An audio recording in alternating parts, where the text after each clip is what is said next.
Ready, go. Welcome to the Earning Freedom Podcast. I am Michael Santos with michaelsantos.com and prisonprofessor.com. Really excited to always present masterminds on the Earning Freedom Network. And what I consider to be a mastermind is somebody who's gone through a prison and yet against all odds has found the strength to emerge successfully. And today I have a mastermind. His name is Richard Esteras. If I'm pronouncing it wrong, Richard, I know you're going to correct me, but I'd love it if you would just introduce yourself to the show and tell us a little bit about your background. Could you start there? Sure, I could do that.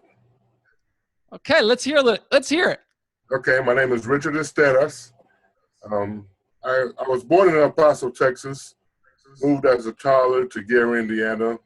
My mom came out to, had a great uncle that lived out in Gary, so she came to live with him in his last days, and so I grew up in Gary, Indiana. I was a smart kid in school, but, I was also in the streets too. Grew up in a poor neighborhood. What I could tell you. Did you get in trouble with the law when you were a young kid or when you were older? I was getting attention when I was young, but I didn't really get in trouble until I was older. How old were you? When I started getting arrested, probably around 20. And how many times were you arrested, Richard? I would say like 3 times.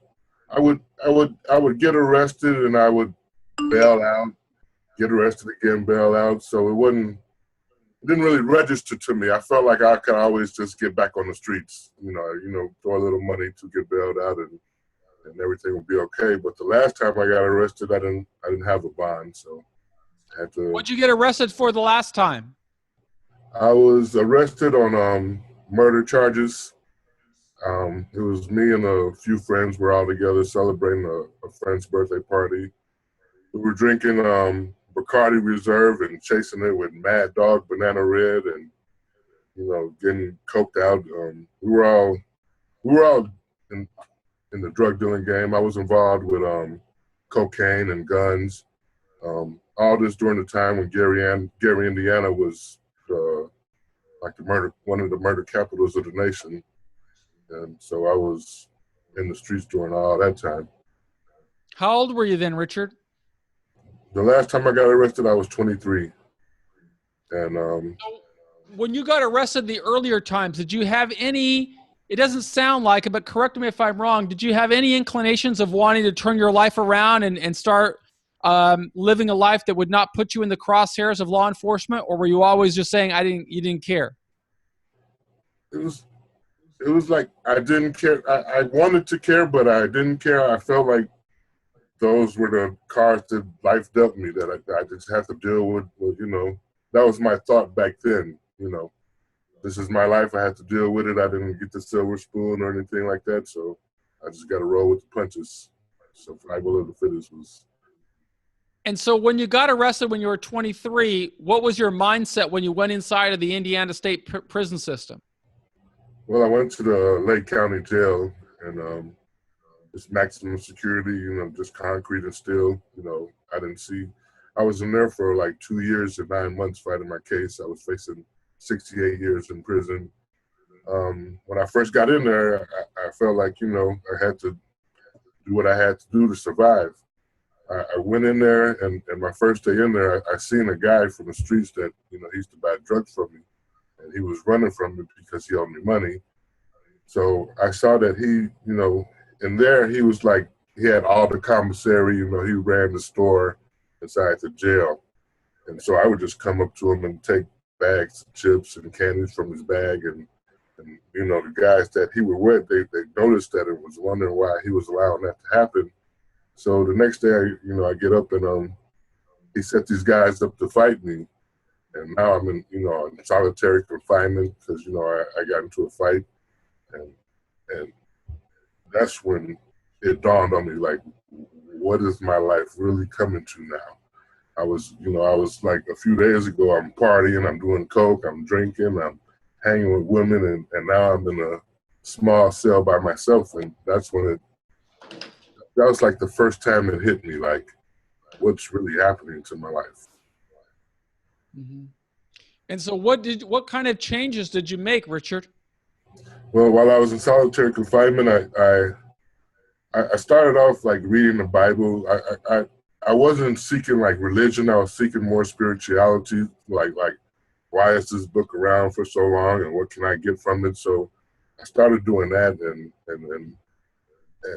you know, I did 30 days in the hole my first time in the hole, and I was just just trying to figure myself. I was like the first 2 days, I was sweating out all the cocaine I had done, and all the alcohol was coming out, and then I just started reading the Bible and just started thinking about my life, like I had nobody to blame but me for the reason that I was in there, and I just started changing the way I behaved first of all, and I was trying to learn to love myself, because I felt like I didn't love myself if I'm putting myself in these situations. Mm-hmm. I was about your age when I went into the system also. I was 23 years old when I started, and I had that same type of an epiphany where I started reading the Bible. I started asking God to give me the strength, not to get out of jail, but rather give me the strength to find out how can I make the best use of my time in prison. And for me, it began with saying, okay, I got to start thinking about the people I'm going to meet in the future, and what can I do while I'm in here to position myself so that they will give me an opportunity. And that's really what worked for me. You said that you had your own similar transformation while you were locked in segregated housing. Tell me how, after having that change, you adjusted when you got out of segregated housing and you went back to the compound. Well, when I first got back, I would pay attention to people. I'm pretty much a quiet guy, so I lay back and I watch people. So I watch people's behaviors. If I see somebody that's always rowdy and always seeks attention, I would kind of just keep my distance. And I would like the people that were like, just to themselves, or just, reading their Bible, or it didn't have to be necessarily people that were into religion or anything, just the way you acted. I would, just try to see what you're about, and, pay attention to those people, instead of, because at first I figured I would have to be out there and I would have to show my, butt, and not show my butt like show it, but, show myself that I'm not the one that you're gonna, play around with. I have to show my macho side while I'm in here to survive, kind of deal. And I didn't feel that way after that. After I got out of the hole, I was just, like I said, just people that were more into themselves and didn't really seek out the attention. Those were the people that I would like communicate with, just to see what they were about it. And I would go like have little meetings, like when people would get together to discuss the Bible and stuff like that, just to hear people's opinions. And sometimes that would lead into argument because of different beliefs and all that. But just more of people watching. So it sounds like the message that you're giving is a similar one that I heard from other people who emerged successfully from prison, and that is you got to be very careful about the people with whom you associate inside. If you associate with troublemakers, you're going to create trouble. If you associate with people who are trying to get better and build a positive support network, you're going to find more positive people. That's certainly what worked for me. Could you tell me if that was something, or if that's a strategy that got you through your journey too? Oh, of course it did. That would be the best way to put it. I didn't associate with the people. I would see people that I knew from the streets, and I'd say what's up to them, and have a little conversation. But I'm not like hanging with them and trying to, especially if they're still in that frame of mind that they were in the streets. If they come in there and they're trying to change their ways too, then yeah, of course I'll communicate with you a little more and all that. But so you said you were facing 68 years. How did the proceedings unfold for you? What did you end up getting? They gave me 8 years. I did 4 years. Got on good behavior 4 years. Could you tell us a little bit about some of the most memorable or positive experiences you had while you were serving those years? Well, pretty much I kept to myself mostly. I didn't, like I said, I didn't try to seek out a lot of attention. Um, I would read novels like every day. That was my routine. That was my escape from my reality. I would become a character in a book that I was reading, whether it was like Sidney Sheldon or John Grisham or any of those authors. It wasn't necessarily Bible. It was just that was my way of escaping from where I was. I would just my face is in this book. I'm not in this jail or prison anymore. I'm in this world now. So I think that's. Did you serve all of your time in high security, or were you able to transition to lower security prisons? Well, I did. My first 2 years, 9 months was maximum security. Then I went, when you're transferred to the prison, you go to a diagnostic center where you're locked down all day unless you're going to eat or to take a shower or whatever. You're pretty much on lockdown the rest of the time. Then I went to a medium max security prison. And then after that, I went to a little pre-release center, and that was pretty much it. And how, in light of your adjustment, tell us a little bit about what happened to you when you got out of prison and you started building your life in society. Well, when I first got out, I got out on the Easter Sunday. I was the only one in a prison of over 3,000 inmates that got out on that day. The guard told me that usually nobody gets out, or there's like at least a few people. He never had just one person released. So I took it as a good sign since it was Easter and I was the only one. So, I got out and I came back to Gary for a few months. I put in a request to transfer my parole to Arizona because I had family in Phoenix. So I had to wait like about 7 or 8 months before I transferred to Phoenix. And I lived out there for 13 years before I moved back this way. But what was the job market like? Tell us what you met when you went out and tried to get a job, or you tried to establish yourself when you first got out of prison. When I first got out, I couldn't get a job at all. Once I put down that I just released from prison, I would never hear from anybody at all again. It was like that the whole 7, 8 months. When I moved to Phoenix. What did you do with your life when you weren't able to find employment? How were you able to live? Well, I was just living with family until I got to transfer to Arizona. And then tell us about your transition into Arizona. Well, when I got to Arizona, I had my aunt's, that was her boyfriend at the time. They got married later, but it was her boyfriend. He was working for Pepsi warehouse. So he got me in with the Pepsi company, and then I just started working out there. I didn't stay with them the whole time. Were you able to earn a good living? Yeah, I didn't stay at jobs a lot. I would go from job. I've had quite a few jobs for my 13 years out there, but I didn't really have problems with jobs once I started getting my resume built up. Like I said, when I was in Gary with the first 7, 8 months, I couldn't get a job at all. It's like, it was pretty non-existent. But after that, once I moved out to Arizona, things got better. I tried to live just a normal life. I transferred my parole. They did violate me when I was out there, and they sent me back to Indiana. I did like a month in jail in Phoenix jail before they transported me back to Indiana. And once I got to Indiana, they just released me from parole. Tell me about the violation. What happened? Well, when I moved out there, I wanted to just live a normal life, and I didn't want to meet like other criminals, like how I lived in Gary. I knew all the criminals, I knew all the police and all that.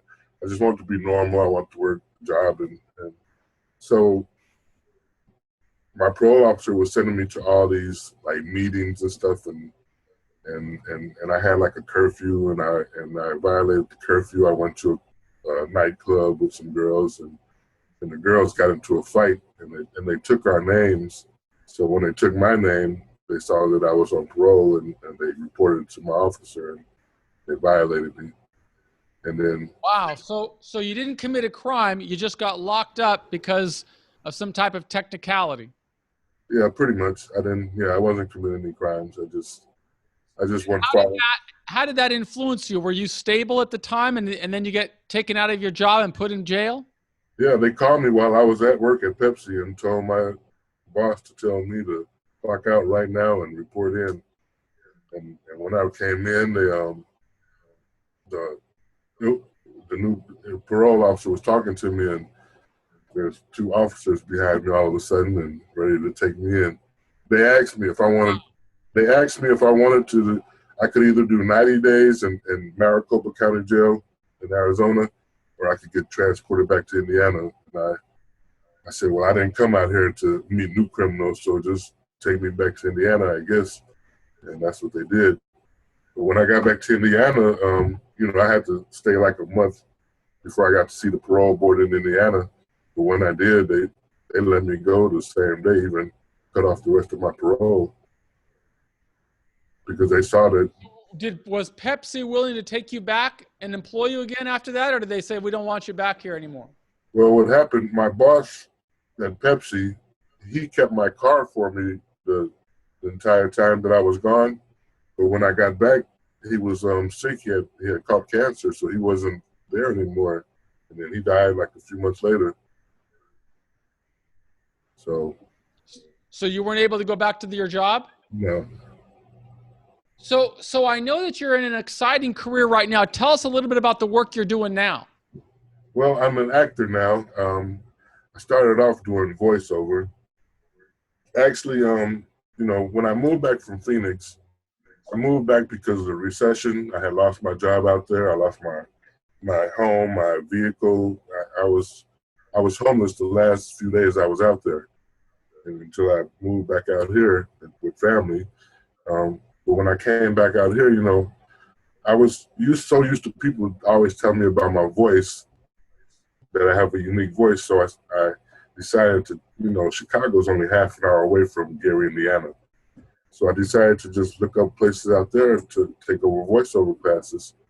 And when I was taking voiceover, my teachers would recommend that I take, acting classes. They told me I had a unique look to go in my voice. So I just figured I'd try it out, and if I liked it, I would continue, and I fell in love with it. That's awesome. And what kind have you can you tell our audience a little bit about some of the work that you've done in acting? Well, the first film that I had a role in was a supporting role. The name of the movie is Hood. It's like a modern day Robin Hood in Chicago. And I played the role of Juanito, which is like Little John, the Robin Hood story. I have a supporting role. I play, my name is Juanito. I'm an ex-gang member in the movie. And the movie is pretty much about, it's a story about, like I said, it's Robin Hood in the hood, but it's a story about the gangs, the guns, the drugs, all that going on in the neighborhoods, and the corruption and food deserts, and unemployment issues. All that is in the story as well. So, that was a fun movie, and it was something that was kind of important to me because of the role I played. And I could see how you could be very effective in that role. Tell us about some of the other work that you've done. Well, I've been in a few indie films. I've done some student films, short films. I was in another film where I actually play a drug dealer, and it's called In for Life. It's an indie film. It was filmed in Chicago. I'll be in another film coming up. We're supposed to start filming this summer, and the name of the movie is Traficante, and it's about a drug mule in his life, and he actually spends. Santos Traficante? Excuse me? Is it about Santos Traficante from New Orleans? No. Tampa? No, it's a storytelling. It's about a drug mule. He does 15 years in prison, and he gets out, and he finds out that his brother is a police officer, and he gets involved with a drug dealer, and the drug dealer wants him to pay back by being a drug mule, but since he doesn't want his brother, the cop, to get in trouble, he does the run himself, and it's pretty much reflecting back to what all got him involved in this mess when he wanted to get out that life. So tell me something, Richard, what have you learned from all this experience? If you could go back to when you were young, what have you learned about doing time and preparing to come back to society successfully? You've gone through a lot. You went through prison. You've had a job. You got violated. You've lost your home. You've been homeless, and now you're a successful actor. If you're advising other guys in jail right now, what kind of advice do you offer those guys? Just keep positive attitude. Learn to love yourself. I mean, people say they love themselves, but you really can if you're putting yourself in these type of situations. It takes as much effort to do bad as it does to do good. Just keep positive. Keep, if you have dreams, go for it. I mean, don't dream of being a drug dealer and when you know the consequences. I don't know. I used to look up to, when I was a kid, I used to deliver newspapers in my neighborhood. I grew up in the ghetto, so I've seen, I knew where the drug dealers lived. I've seen like domestic violence where people, like a wife would stab the husband.